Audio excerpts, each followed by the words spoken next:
evoked potential is a common test that's done as part of the multiple sclerosis workup. It's a test where we record electrical signals from the back of the scalp in response to a visual stimulus, which is usually some sort of checkerboard pattern that flashes and reverses in front of the participant, the patient. And that allows us to measure some important information. Most notably for MS, it allows us to quantify how long it takes for information to get from the eyes back to the brain. And we know this in MS, when nerves are demyelinated, they conduct slower, and it allows us to quantify that degree of demyelination along the visual pathway.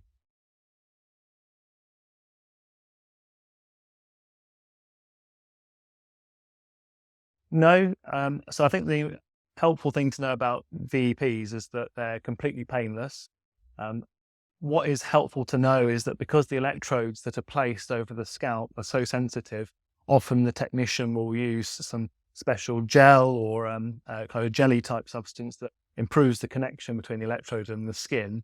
And that can be a bit greasy, but that comes off quite easily afterwards. So I think it's helpful to know that in advance, that some products are going to be put on the scalp to improve the recording. It's really important when having a VEP done to be able to fixate on the center point of the screen. So if you wear glasses, it's really, really valuable to bring those in as well.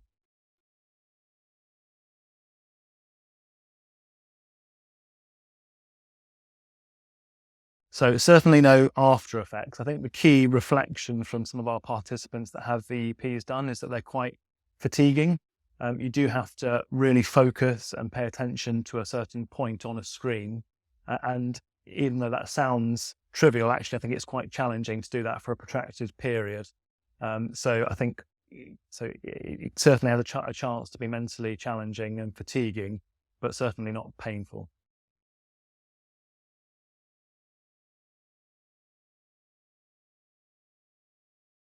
So actually, VPs are very rarely done as part of the diagnostic workup for MS nowadays. So VP used to be a diagnostic test for MS, going back into the pre-MRI era.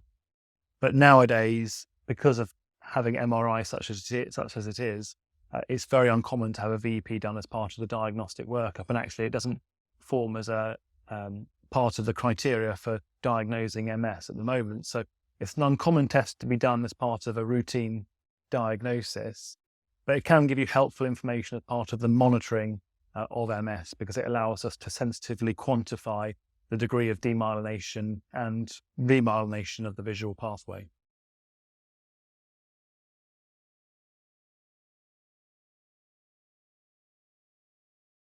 So the stimulus that's used when having a visual evoked potential is a checkerboard pattern of black and white squares that occupies the majority of the visual field. Of course, there are variations of that the technician may use, but that's the standard setup. And what that does is it reverses 2 times per second in the standard setup. That allows us to record the response to a flashing light at that 2 hertz or 2 times per second frequency.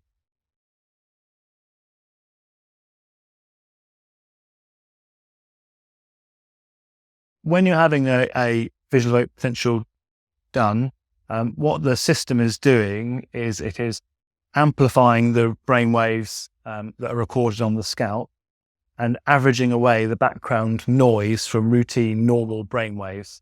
And that forms a averaged signal that kind of looks like a wave. And what the technician is looking for is a nice smooth waveform that's reproducible from time to time, so that we know it's a reliable recording.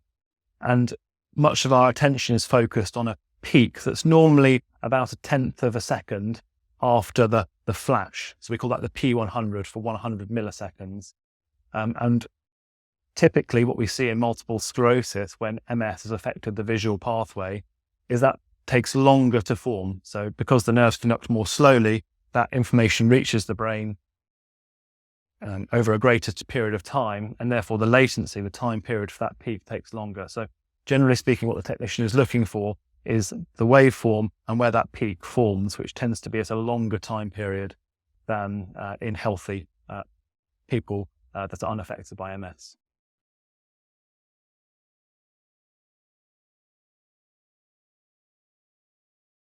Yes, that's really, really important. So one of the things that you need to be able to do to get to one of those reproducible signals that I mentioned is you do need to be able to fixate on a center point of the screen. So where someone has been severely affected by their MS, sometimes that's very challenging. And as a result, sometimes the results are a bit less reproducible. That's more of a technical problem for us rather than the participant themselves, but it can be much more difficult to be told that you need to fixate on the center point of the screen, whereas you just can't see this cross in the middle of the screen. So that can be tricky, but there are ways around that the technician can operate.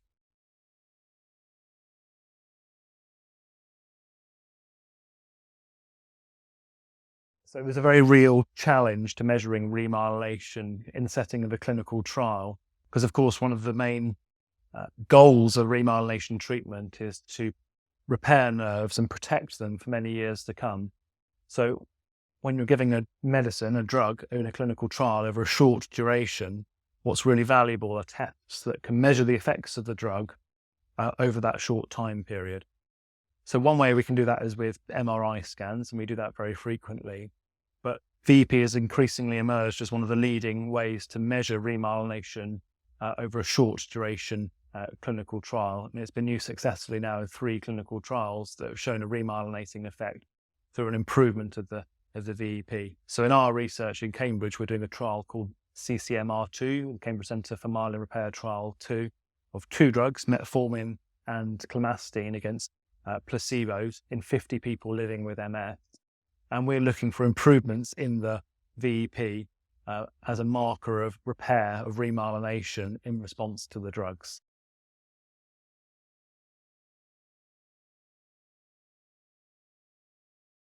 Keeping your gaze fixed on the center of the screen, both eyes open. Well done. So this is the recordings taken from the left eye. And what you're seeing here is the averaged electrical signal recorded from the electrodes at the back of the head in response to that flashing stimulus. And as I mentioned before, you get this wave shape. And what's quite reproducible each time you do the test is this peak here. So what we have here on the x-axis here is the time. So 100 here denotes 100 milliseconds, 200 here, 200 milliseconds. And what happens normally is this peak forms at about 100 milliseconds. So we can say in this case it's slightly shifted to the right, i.e. it takes a bit longer to reach the brain, but it's marginal. And actually when someone's had an episode of optic neuritis, when someone's got MS-related damage or demyelination of the visual pathway, what tends to happen is this curve gets shifted to the right, which shows that the nerves are conducting more slowly, so it takes longer for that signal to reach the brain. Right eye, similar recordings. So what you can see here is in each of these different lines is a different test. We've repeated it several times, then averaged it here in orange. And again, we're looking at this peak here, and it's taken 113 milliseconds to form that peak. So again, that's an upper limit of normal, but is still normal. So that's the standard VEP test that would be performed for anyone clinically, as well as in research. So this test I'm going to do is a slightly more involved test. It's not very often done clinically, but we do it in research settings because it gives us a more complete picture of how the optic nerve and the visual pathway is working. I'm giving you a controller there because what we're going to do is we're going to get you to look at the center of the screen for a minute at a time, and you're going to be looking straight at the center point of the screen. There'll be a little cross there, and you just need to keep fixed on the cross. But meantime, what I'll get you to do with the controller is to use these 2 back buttons here. So that one there, that one there. And there'll be a kind of a game element to it. So there'll be a circle in the middle of the screen that will move to the left and right. And all you've got to do is use those 2 buttons to move the circle over the cross. That's just to keep your attention fixed in that center point of the screen. So don't worry if you make mistakes. It's just to keep you focused on that center point, which is the cross. So again, everything relaxed, same as before. And you're just going to keep fixed on the center point. But while that circle moves, just using the buttons just to keep that over the cross. About 10 seconds to go. So just keep your gaze fixed on that cross. Doing really well. Perfect. Now have a little break. Close your eyes. Perfect. So what we need to do during one of these recordings was we need to do it about 6 or 7 times per eye. So the second test we did was a test called a multifocal visual evoked potential, which is much more complicated, not done clinically, so wouldn't be done as part of anyone's routine care, but is done as part of research trials increasingly frequently. Because what it does, it allows us to record information from various different points of the visual field and allows us to quantify any areas of MS-related damage to different visual nerves. So what we're doing here is sampling 56 different segments of the visual field so we can more precisely capture which areas are conducting well compared to which ones are not. So essentially what you can see, each of these different areas, there is a waveform like this, and we measure how long it takes for either the peak or the trough to form. And we do that across each of these different segments for both eyes, and we get values like this.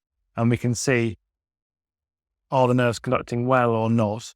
And if we compare it to normal healthy individuals, this grey area denotes that there's a slight delay compared to what would be classed as a standard normal test.